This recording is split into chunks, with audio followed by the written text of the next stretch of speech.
السلام علیکم ورحمۃ اللہ وبرکاتہ۔ الحمد للہ رب العالمین والصلاة والسلام علی رسولہ الکریم وعلی آلہ وصحبہ اجمعین، اما بعد۔ محترم سامعین کرام، سوال و جواب گروپ کے معزز ساتھیوں، ہمارے سامنے ایک سوال ہے۔ سوال کے کرنے والے ہمارے ایک معزز دینی بھائی ہیں۔ انہوں نے سوال کیا ہے کہ قیامت کے دن کافروں سے حساب لیا جائے گا یا نہیں؟ برائے مہربانی اس کے بارے میں قرآن و حدیث کی روشنی میں وضاحت فرمائیے۔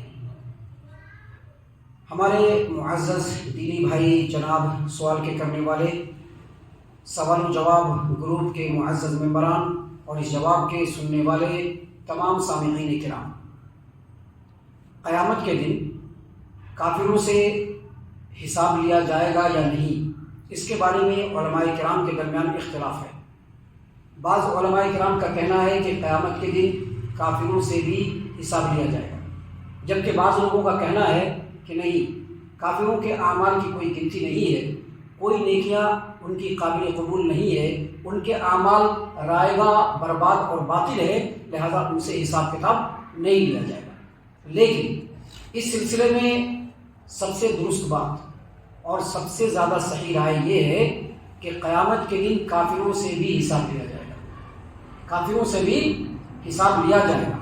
قرآن کریم کی وہ تمام آیات جن آیتوں میں اللہ تبارک و تعالیٰ نے یہ فرمایا ہے کہ جن گناہ گاروں کے گناہ کا پلڑا بھاری ہو جائے گا، جن گناہ گاروں کے گناہ کا پلڑا بھاری ہو جائے گا، ان کے نامہ اعمال کو ان کے بائیں ہاتھ میں، ان کے لیفٹ ہینڈ میں دے دیا جائے گا اور ان کو جہنم کے اندر پھینک دیا جائے گا۔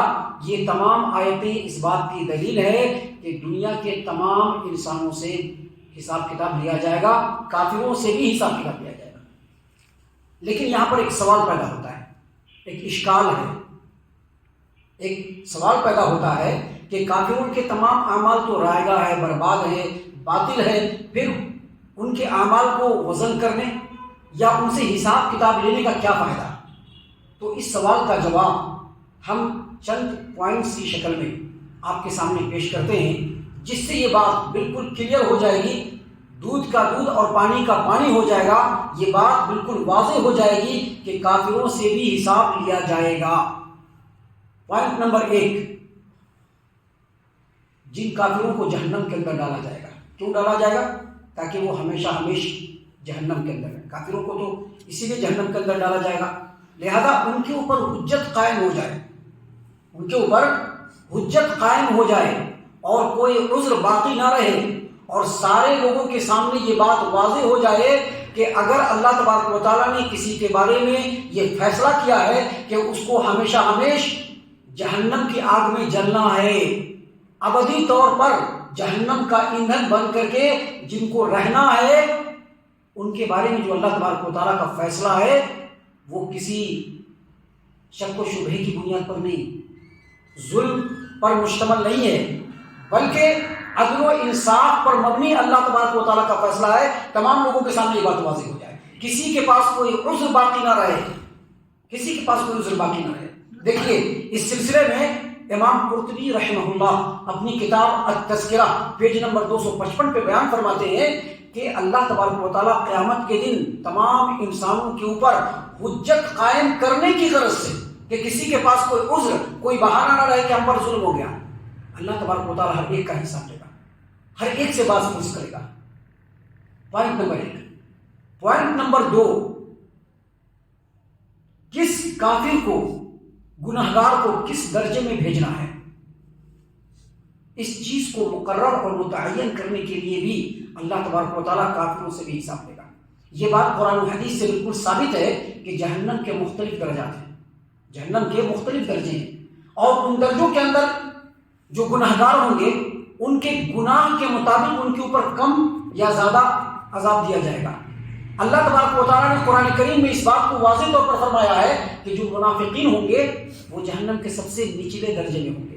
اللہ تعالیٰ نے قرآن کریم سورۃ النساء آیت نمبر 145 میں واضح طور پر فرمایا ان المنافقین فی الدرک الاسفل من النار، منافقین جہنم کے سب سے نچلے طبقے میں ہوں گے۔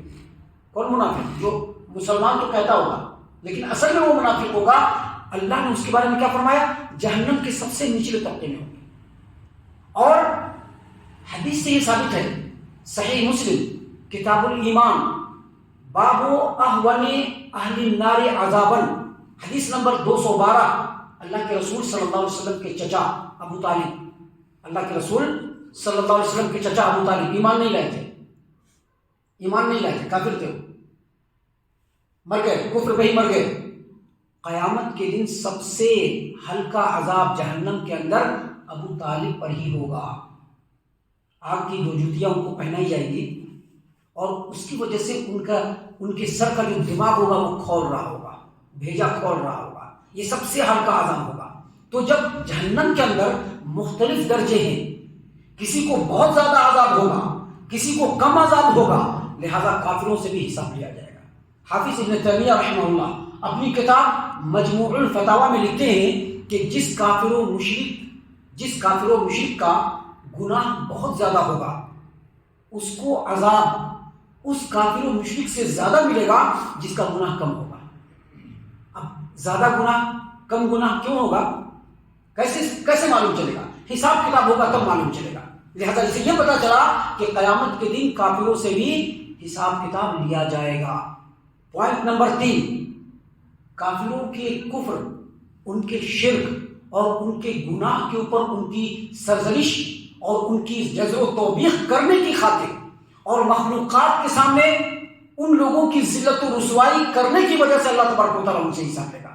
حافظ ابن کثیر رحمہ اللہ اپنی کتاب البدایہ، اپنی کتاب النہایہ فی الفتن کے اندر فرماتے ہیں کہ اگرچہ کافروں کے پاس کوئی نیکیاں نہیں ہوں گی لیکن اس کے باوجود ان کے گناہوں کے اعمال کو تولا جائے گا، ان کا حساب لیا جائے گا تاکہ لوگوں کے سامنے بالکل واضح ہو جائے کہ یہ کافر ہے، یہ مشرک ہے، یہ اللہ کا نافرمان ہے، یہ ذلیل ہے، یہ رسوا ہے۔